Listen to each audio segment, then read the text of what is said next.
Liquor కేసులో MLC కవిత bail పిటిషన్పై ఇవాళ విచారణ జరుగుతుంది.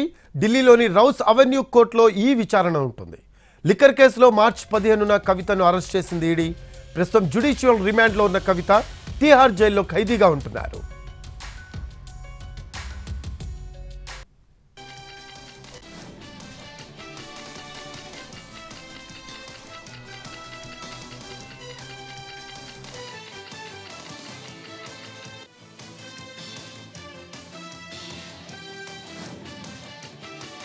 మేమంతా సిద్ధం 8వ రోజు యాత్ర ఉదయం 9 గంటలకు మొదలవుతుంది.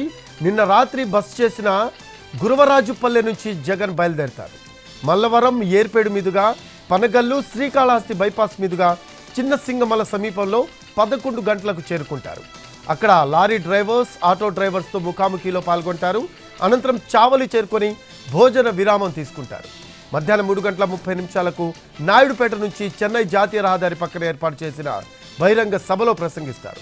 ఆ తర్వాత Ojili cross, Budanam, Gudur bypass, Manubolu, Nellore bypass మీదుగా చింతరెడ్డిపాలెం వద్ద రాత్రి బసకు చేరుకుంటారు.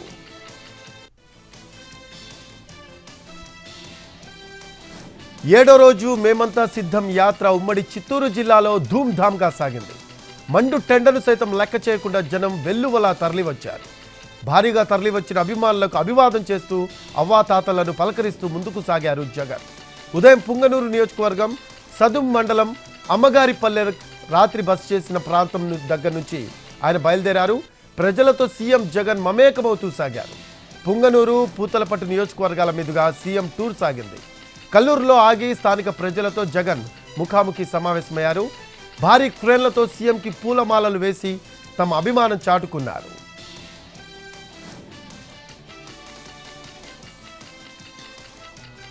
ఈ 5 ఏళ్లలో ఒక్కసారి కూడా సచివాలయాల దగ్గరికి ఒక్కసారి కూడా పోని టీడీపీ నేతలు పరుగులు తీస్తున్నారని మాజీ మంత్రి పేర్ని నాని విమర్శించారు. ఎన్నడూ లేని విధంగా పెన్షనర్ల మీద ప్రేమ వలకబోస్తున్నారని ఎద్దేవా చేశారు. ఆయన 1వ తారీఖున ఇచ్చే పెన్షన్లను ఆపింది ఎవడని నిలదీశారు. వాలంటీర్లు వద్దని పురంధేశ్వరితో ఈసీకి లెటర్ టీడీపీ పెట్టించిందని పేర్ని నాని మండిపడ్డారు. అయినా ప్రజలు 5 ఏళ్ల పాలన చూసి ఓటు వేస్తారా లేక 2 నెలలు పెన్షన్ పంపిణీ చూసి ఓట్లు వేస్తారా అని ప్రశ్నించారు. రంజిత్ రెడ్డి పార్టీ మార్పుపై కేటీఆర్ ఫైర్ అయ్యారు. బీఆర్ఎస్ అధికారంలోకి వచ్చి ఉంటే రంజిత్ రెడ్డి కాంగ్రెస్లోకి వెళ్లేవారా అని విమర్శించారు. ఆయన అవకాశం స్వార్థం కోసం పార్టీ మారాడన్నారు కేటీఆర్. రాముణ్ణి మొక్కుదాం, బీజేపీని తొక్కుదామంటూ విమర్శించారు. రైతుల ఆదాయం రెట్టింపు చేస్తామని చెప్పి మోసం చేసిన బీజేపీకి ఎందుకు ఓటేయాలన్నారు. రాముణ్ణి మొక్కడం తప్పులేదని, కానీ రాముడి పేరుతో రాజకీయ లబ్ధి పొందాలని చూస్తున్న ఆ పార్టీని మాత్రం ఓడిద్దామని పిలిపించారు కేటీఆర్. లోక్సభ ఎన్నికలను ప్రశాంతంగా నిర్వహించడానికి అధికారులు చర్యలు మొదలుపెట్టారు. రీపోలింగ్ అవసరం లేకుండా పకడ్బందీగా కంప్లీట్ చేయడానికి ఎన్నికల సిబ్బంది అన్ని జాగ్రత్తలు తీసుకున్నారు. రాష్ట్రంలోని శాంతి భద్రతల అంశాన్ని, వామపక్ష తీవ్రవాద సమస్యను పరిగణలోకి తీసుకున్న రాష్ట్ర ప్రభుత్వం సుమారు 160 కంపెనీల కేంద్ర పారామిలిటరీ బలగాలను సమకూర్చుకుంటుంది. ఇప్పటికే 60 కంపెనీల ఫోర్స్ చేరుకోగా త్వరలో మరో 100 కంపెనీలు రానున్నట్లు డీజీపీ రవిగుప్తా తెలిపారు. ఎన్నికల నిర్వహణపై అన్ని రాష్ట్రాల ప్రధాన ఎన్నికల అధికారి, ప్రధాన కార్యదర్శి, డీజీపీ, హోం సెక్రటరీ తదితరులతో బుధవారం నిర్వహించిన వీడియో కాన్ఫరెన్స్ సందర్భంగా రాష్ట్రంలోని పరిస్థితిని డీజీపీ రవిగుప్తా వివరించారు.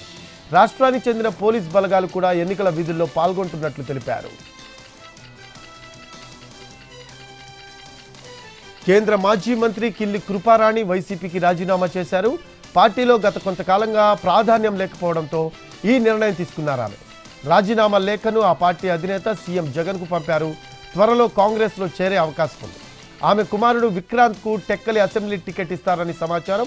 శ్రీకాకుళం లోక్సభ నుంచి కిల్లి కృపారాణి పోటీ చేసే అవకాశం ఉన్నట్లు ప్రచారం జరుగుతోంది. రైతులకు తక్షణమే 2 లక్షల రుణమాఫీ వేయాలని కోరుతూ మాజీ మంత్రి సిద్దిపేట ఎమ్మెల్యే హరీష్ రావు సీఎం రేవంత్ రెడ్డికి బహిరంగ లేఖ రాశారు.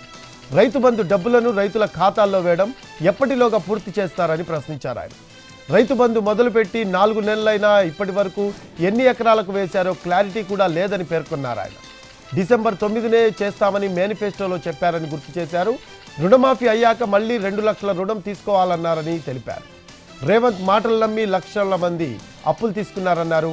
అధికారంలోకి వచ్చి 4 నెలలవుతున్నా ఒక్క రైతుకు అందలేదన్నారు.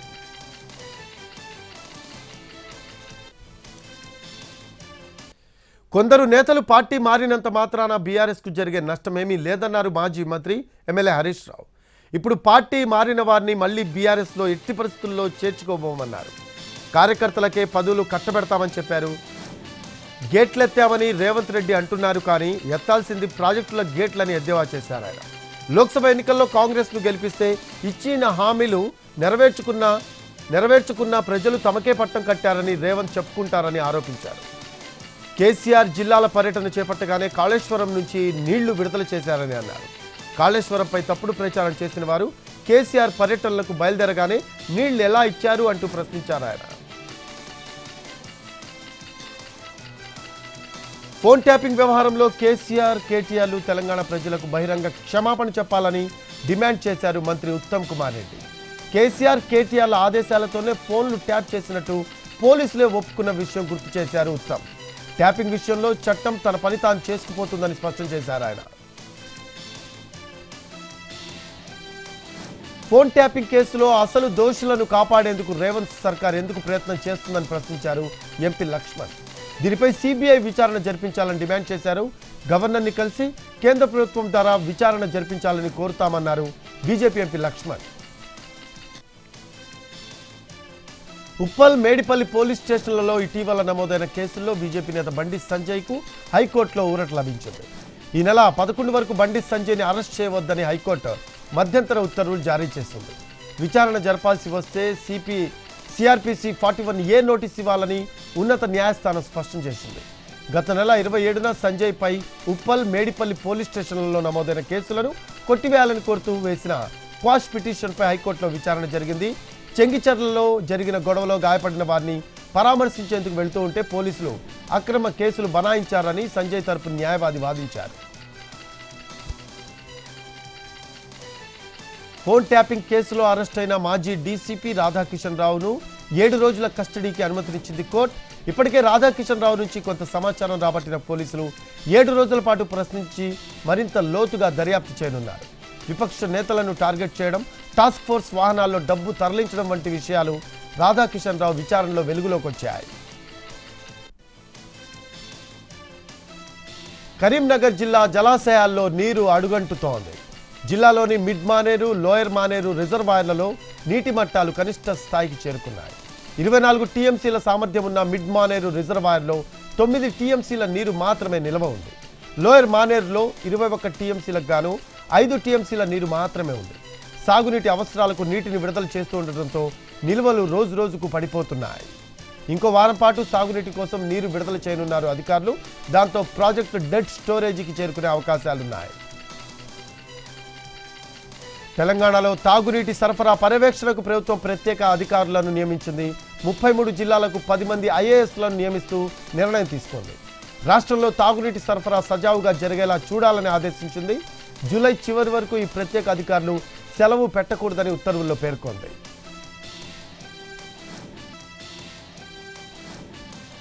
వృద్ధులకు పెన్షన్లు ఇంటి వద్ద ఇవ్వకుండా శవ రాజకీయం చేస్తున్నారని విమర్శలు గుప్పించారు చంద్రబాబు.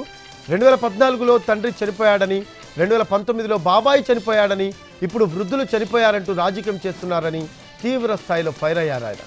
తన ఇంటికి వృద్ధురాలు మృతదేహాన్ని తీసుకువెళ్తామన్న మంత్రి జోగి రమేష్ వ్యాఖ్యలకు కౌంటర్ ఇచ్చారు చంద్రబాబు. పేదవాళ్ల జీవితాలతో ఆడుకుంటే భూస్థాపితం చేస్తామన్నారు ఆయన.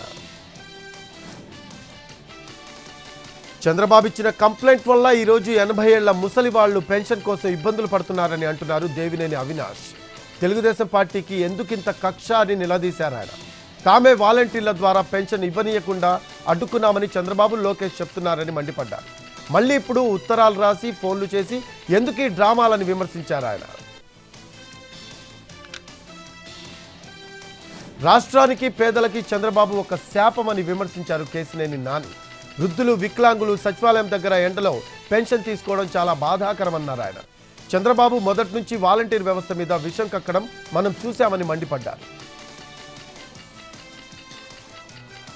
అటు వాలంటీర్లు పింఛన్లు ఇవ్వకుండా ఈసీ ఇచ్చిన ఆదేశాలను సవాల్ చేస్తూ దాఖలైన పిటిషన్ను ఏపీ హైకోర్టు డిస్మిస్ చేసింది. ఈసీ ఆదేశాలతో పింఛన్లు వేరే మార్గాల్లో అందజేసేలా కలెక్టర్లకు సీఎస్ ఆదేశాలు ఇచ్చినట్లు కోర్టుకు తెలిపారు పిటిషనర్. ఏలూరు జిల్లాలో గ్రామస్తులకు ఫారెస్ట్ సిబ్బందికి మళ్లీ ఘర్షణ తలెత్తింది. అల్లంచర్ల, కొత్తగూడెం, వెలగపాడు ఫారెస్ట్లో గ్రామస్తులకు ఫారెస్ట్ సిబ్బందికి గొడవ సద్దుమణగలేదు. గత కొన్నేళ్లుగా ఫారెస్ట్పై పట్టు కోసం గ్రామస్తులు ప్రయత్నిస్తూ ఉన్నారు. గ్రామస్తుల చర్యలకు ఫారెస్ట్ సిబ్బంది అడ్డుకట్ట వేస్తున్నారు. 1995 నుంచి 3256 ఎకరాల ఫారెస్ట్ భూమికి సంబంధించింది కోర్టు గొడవలు కూడా నడుస్తున్నాయి. ఈ క్రమంలోనే 2008లో రిజర్వ్ ఫారెస్ట్కు అనుకూలంగా జిల్లా కోర్టు తీర్పిచ్చింది.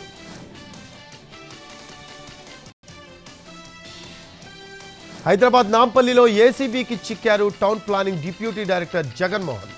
50,000 లంచం తీసుకుంటూ ఏసీబీకి దొరికిపోయారు. నల్గొండ జిల్లా చల్మెడ గ్రామానికి చెందిన వేమిరెడ్డి జితేందర్ రెడ్డి తన తండ్రి జ్ఞాపకార్థం సొంతూరులో ఫంక్షన్ హాల్ నిర్మాణం కొరకు డిటిసిఈపి లేఅవుట్ పర్మిషన్ కోసం దరఖాస్తు చేసుకున్నారు. అన్ని రకాలుగా సక్రమంగా ఉన్నప్పటికీ పర్మిషన్ ఇవ్వకుండా డిప్యూటీ డైరెక్టర్ జగన్మోహన్ 90,000 రూపాయలు డిమాండ్ చేశారు. పలుమార్లు ఆఫీస్ చుట్టూ బాధితులు తిరిగారు. చివరకు 50,000కు ఒప్పందం కుదుర్చుకున్నాడు.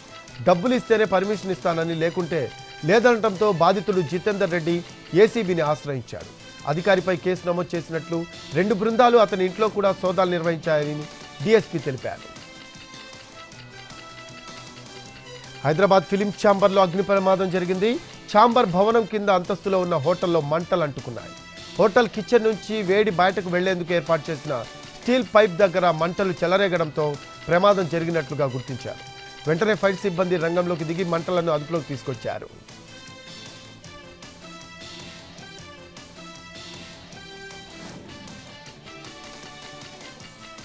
త్వరలో జరగనున్న పార్లమెంట్, వివిధ రాష్ట్రాల అసెంబ్లీ ఎన్నికలు స్వేచ్ఛగా జరిగే విధంగా చూడాలని సిఈసి ఆదేశించింది. శాంతియుతంగా, హింసారహితంగా నిర్వహించడమే లక్ష్యంగా పనిచేయాలని సిఈసి రాజీవ్ కుమార్ ఎన్నికల యంత్రాంగానికి స్పష్టం చేశారు.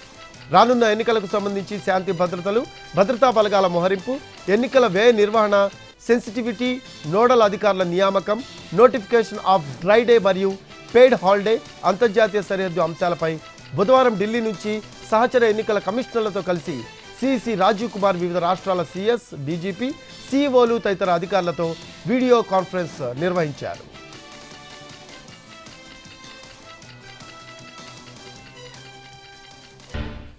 లిక్కర్ కేసుపై ఢిల్లీ కోర్టులో హోరాహోరీగా వాదనలు నడిచాయి. మద్యం విధానానికి సంబంధించిన మనీ లాండరింగ్ కేసులో ఈడీ అరెస్టును సవాల్ చేస్తూ ముఖ్యమంత్రి కేజ్రీవాల్ దాఖలు చేసిన పిటిషన్ను ఢిల్లీ హైకోర్టు విచారించింది. ఇరుపక్షాలు హోరాహోరీ వాదనలు వినిపించాయి.